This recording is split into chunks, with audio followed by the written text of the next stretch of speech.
Hello, it's Jilly here from funcraftstodo@home.com. This time I'm showing you how to glaze your paper beads with Mod Podge Super Gloss Brilliant. This is a one coat gloss finish product and it's designed for hard surfaces, but I wanted to see what would happen if I used this on paper beads. And I have to say, I am really pleased with the results because I ended up putting 2 coats on instead of the recommended 1. And I then tried to cut the bead in half using a huge, sharp pair of dressmaking scissors, and I was unable to cut the bead in half. So this Mod Podge really does make the beads quite tough. This is the first time that I have used it, and it was very kindly sent to me by the company that makes Mod Podge, sent all the way from America to the UK, so thank you very much for that, Plaid. I have been very happy with the results on my paper beads.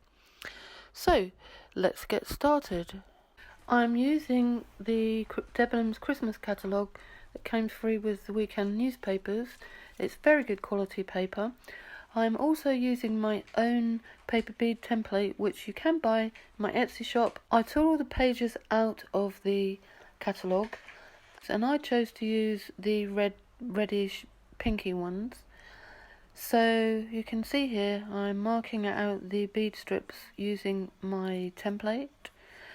I designed and manufactured these templates because I just find it's much easier if I have a paper bead stencil to use, and I can highly recommend it, not just because I sell them, but because it is a very, very useful stencil to have in your collection of craft tools. So you can see here I've done them top and tail. I've managed to get 10 on one sheet. So then all you need to do is just cut the strips out. I ended up using these beads to make a cuff bracelet. I believe I put 23 beads in, so you need roughly 2 and a bit sheets of paper. I'm using this 3mm bead rolling tool, which is also my own design. I manufacture these tools as well, and again I sell them in my Etsy shop, and I will leave a link to the bead rolling tool on the associated blog post.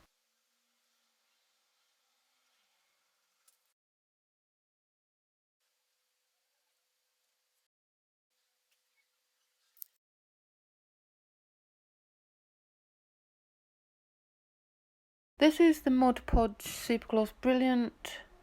It's quite thick, and you'll see in a moment I actually decanted some into a plastic container because I wasn't too happy to have the container sitting there with the top off while I was glazing the beads. I wasn't really sure how quickly the air would affect the Mod Podge, so I would recommend putting some into a small container. Now it says on the label that you need to use a, what does it say, a gold Taklon brush. I don't actually know what that is. I just used a soft brush, as you can see here, and you can see that the Mod Podge is quite thick. It's lovely to work with. I really, really enjoyed working with this. So these are my beads that have now all been glazed, and you'll hear in a moment when I turn the sound up. Hear that? I mean, that's paper.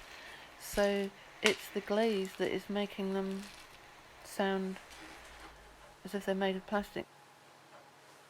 Now that's the beads before they were glazed, and that's the beads after they were glazed.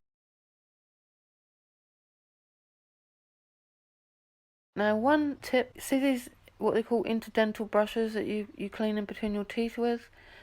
If I want to put any of the glaze inside my beads, just inside the top at either end, I dip one of these brushes into the glaze, whatever glaze I'm using, and just work it around the insides at the top, just to give the bead some extra strength. And just one more thing that I wanted to tell you. I did a little experiment with one of the leftover beads. What I did was I soaked it in a cup of water overnight for 14 hours, and this is the result. So this is one of the glazed beads I'm talking about, and you can see here it's held the glaze perfectly. It's still shiny, and that's after 14 hours in water. It didn't come unravelled. It held together really, really well. It is slightly fatter than it was. The only thing that did happen is it lost a bit of its rigidity, and it was quite easy for me to squash it together.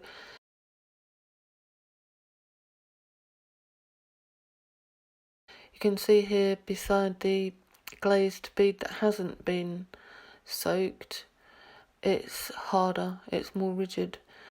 So after that experiment, Mod Podge Super Gloss Brilliant has got the thumbs up from me. I will definitely use this again to glaze my beads with. Well, thank you for watching.